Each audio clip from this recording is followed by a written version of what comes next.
आज घर कथा भी आज देखो टाउन रे आमे कहचे स्लम एरिया है सी आसिक रहा हाई कर से घर भांगी मोर कहवा कथा स्लम कहीं भाई जदि आम देखा आम कारण मुझे तो कहूँ आम कारण स्लम है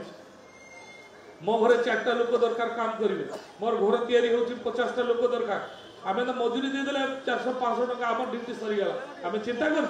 सन्ध्या पर से लोकटा कौट रे कथा केवे कहीं चिंता कर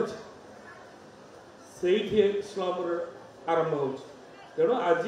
आम चिंता करुचु केमती अधिक रो अधिक लोक को ईडब्ल्यूएस घर और ईडब्ल्यूएस घर भी जो परिमाण घर दिया से घर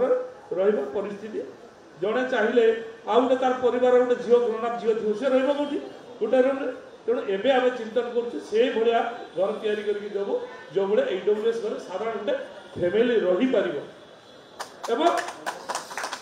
खाली से नुहे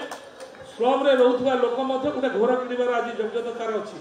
बैंक को टाइप करके 14 लाख रु 50 लाख भितर घर आम जुगेबार व्यवस्था कर चाहिए 14 लाख टकर घर भी नहीं पार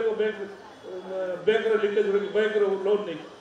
तेणु ये प्रकार भी व्यवस्था 2 double bedroom double dining space जहाँ जहाँ दरकार घर